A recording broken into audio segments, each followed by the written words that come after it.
Homeward Bound, October 3, in the Holy of Holies. But this man, after he had offered one sacrifice for sins forever, sat down at the right hand of God. Hebrews 10, verse 12.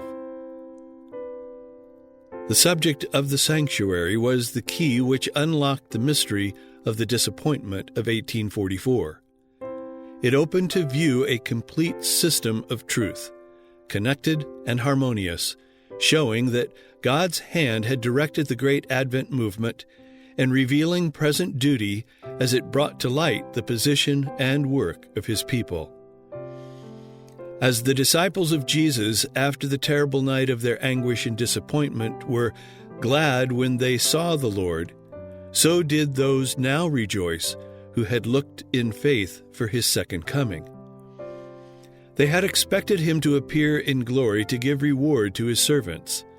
As their hopes were disappointed, they had lost sight of Jesus, and with Mary at the sepulchre they cried, "They have taken away my Lord, and I know not where they have laid Him."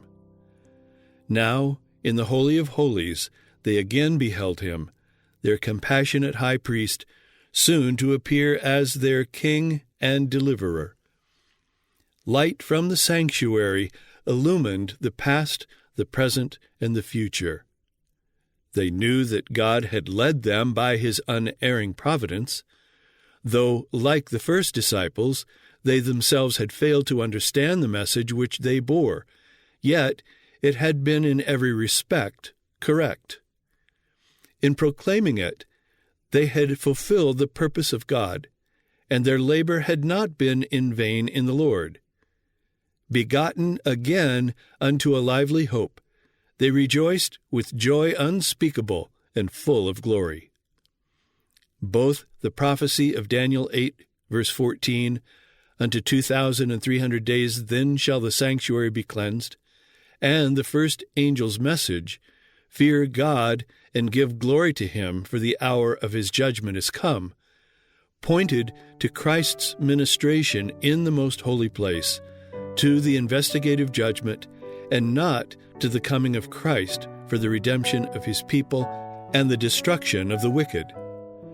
The mistake had not been in the reckoning of the prophetic periods, but in the event to take place at the end of the 2,300 days. Through this error, the believers had suffered disappointment, yet all that was foretold by the prophecy and all that they had any scripture warrant to expect had been accomplished. At the very time when they were lamenting the failure of their hopes, the event had taken place which was foretold by the message, and which must be fulfilled before the Lord could appear to give reward to His servants. The Great Controversy, pages 423 and 424.